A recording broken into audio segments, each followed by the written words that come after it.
주님과 함께하게 하여 주옵소서. 오늘도 주님과 함께하게 하여 주옵소서. 우리의 아픔도, 우리의 상처도, 우리의 미움도, 우리의 속상함도, 우리의 기쁨도, 우리의 감사도, 우리의 평안도, 그 모든 것을 주님과 함께하게 하여 주옵소서. 그것이 천국인 줄 믿습니다. 그렇게 살아가는 우리 되게 하여 주시옵소서. 감사합니다. 고마우신 예수님 이름으로 기도드립니다. 아멘, 아멘. 오늘은 에스겔 22장 말씀 봅니다. 에스겔 22장 6절에서 12절 볼 거고요. 22장부터 24장까지 말씀 같이 봅니다.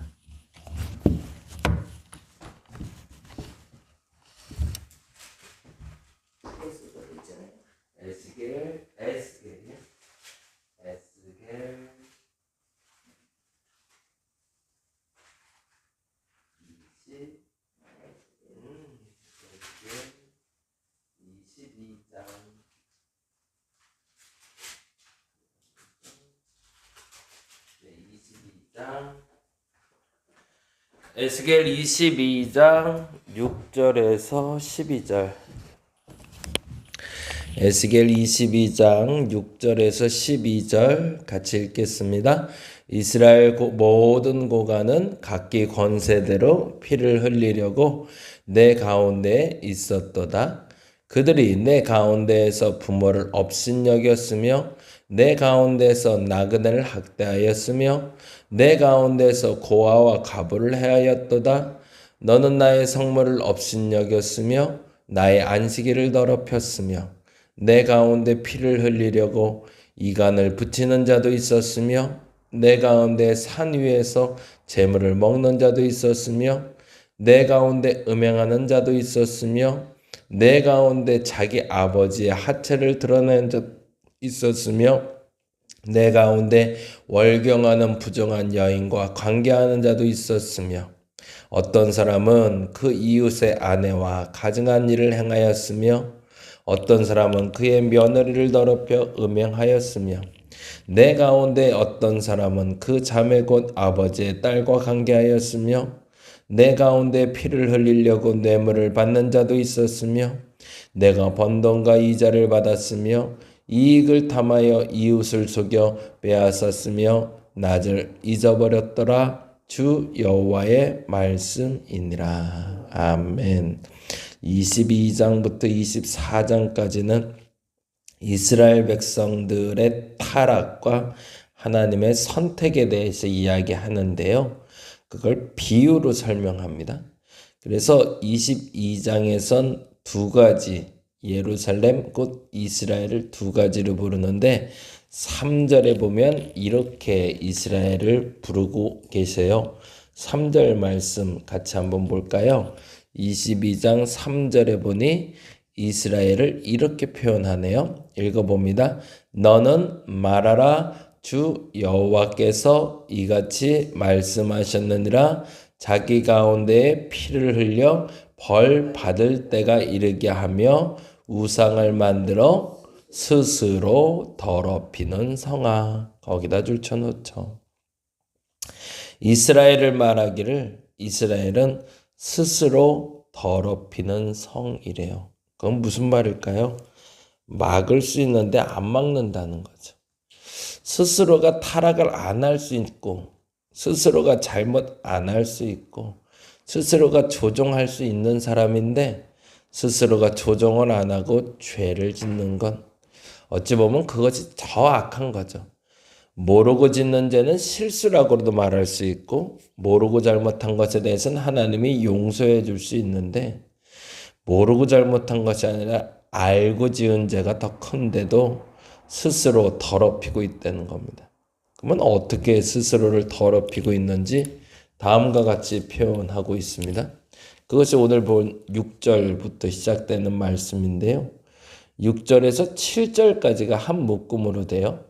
6절, 7절 읽어보죠. 이스라엘 모든 고관은 각기 권세대로 피를 흘리려고 내 가운데 있었도다.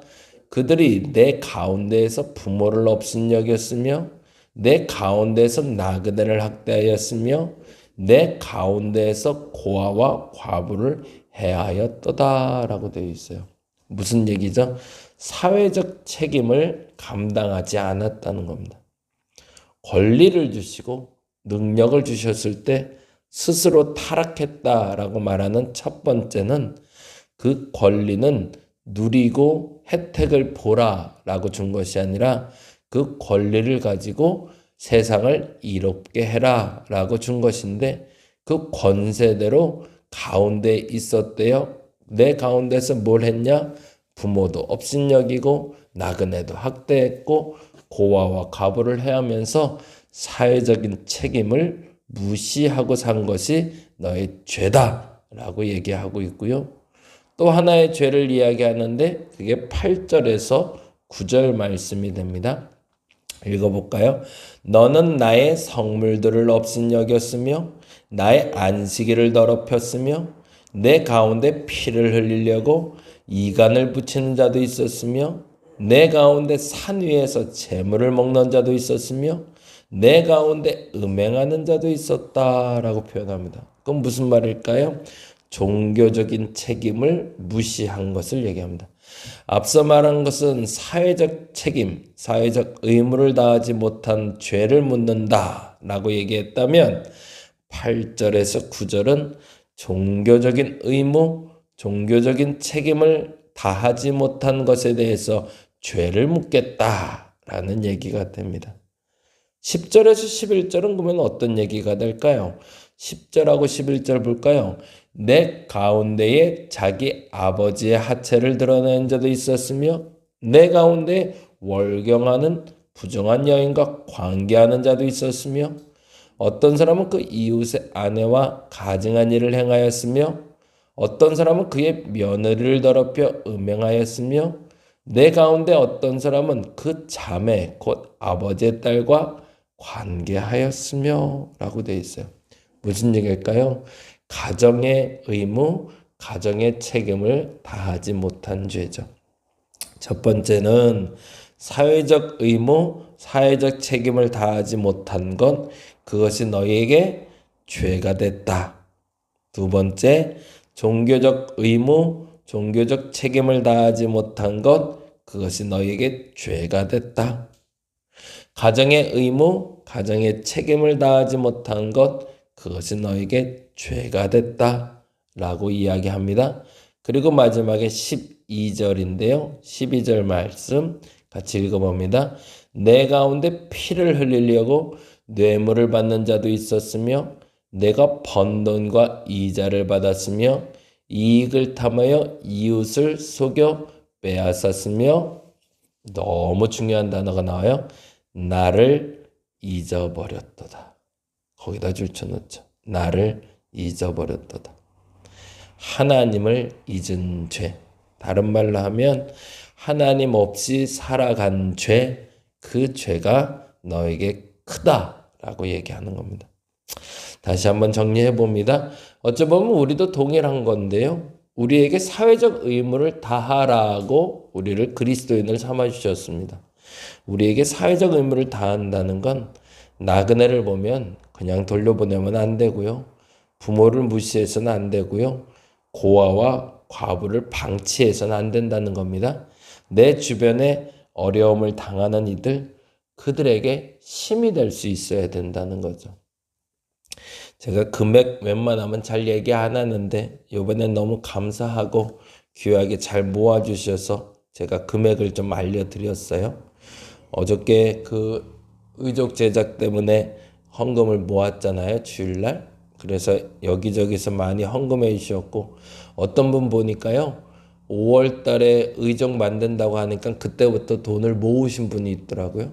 그래서 매달 적금 붓듯이 헌금하신 분도 있었고요. 또 그날 주일날 저에게 손에 이렇게 전달해 주신 분도 있었고 정말 정성껏 큰 돈을 헌금한 분도 계시고요. 그리고 작게나 크게나 상관없이 그날 예배 드리고 나서 마음의 감동이 다 드려야겠다 생각했는지 주머니에 있는 거 다 턴 분도 있었던 것 같아요.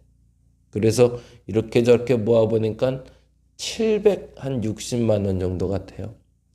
그래서 이 돈은 바로 보내주는 게 좋겠다 싶어서 어저께 바로 송금을 해줬어요.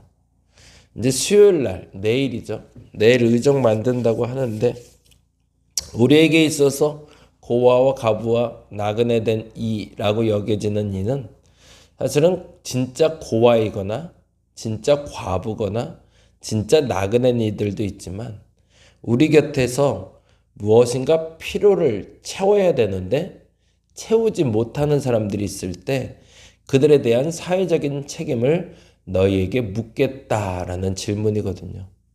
우리 교회가 그 책임을 잘 감당하는 교회가 됐으면 좋겠습니다. 주변의 사람들이 어렵다라고 말하는데 도대체 뭐가 어려운 건지 알아듣지도 못하고 깨닫지도 못하는 사람들이 아니라 누군가 어렵다, 힘들다고 하면 그 어려움과 힘듦에 동참도 할 줄 알고 그리고 격려도 할 줄 알고 위로도 할 줄 아는 것이 하나님 앞에 죄를 쌓지 않는 것이기 때문입니다. 두 번째는 우리는 하나님 앞에 죄를 짓는데 성물을 소홀히 하거나 안식일을 소홀히 하거나 종교적인 의무를 행하지 않는 것이 죄가 됨을 알아야 됩니다. 앞서 말씀드린 대로 사회적으로 내가 착한 일 하면 되지 뭐.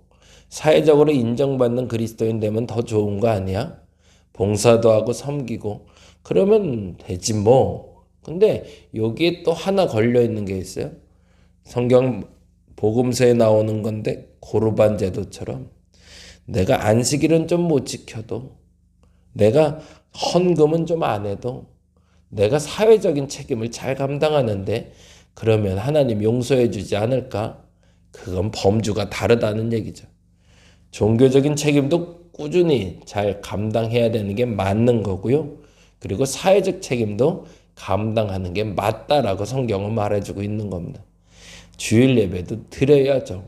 주일 예배도 안 드리면서 사회적 책임을 잘한다고 진짜 그리스도인이다. 그거 자기 핑계라는 겁니다. 사회적 책임도 감당하되 주일에 혹은 그리스도인으로 종교적인 책임도 잘 감당할 수 있어야 됩니다. 집사는 집사답게, 권사는 권사답게 그 일을 감당할 수 있어야죠. 그리고 세 번째로 너무 중요한 것이 나오죠. 그러면 그건 어디에서 제대로 드러날까? 이 사람이 진짜 참 종교인이다. 참 사회적 책임을 감당하는 사람이라 드러나는 게 가정이잖아요. 근데 그 가정에서 그렇게 성적인 방종과 의무를 행하지 않으면 그것이 어떻게 그리스도인이겠는가? 라고 질문하고 있는 겁니다. 그리고 마지막에 너무너무 중요한 단어죠. 하나님을 잊어버렸도다. 하나님을 모르고 아무리 선한 일, 착한 일, 좋은 일, 그리고 자기가 하고 싶은 대로 사는 것, 그것이 얼마나 죄가 되는지를 성경은 밝히 말하고 있습니다.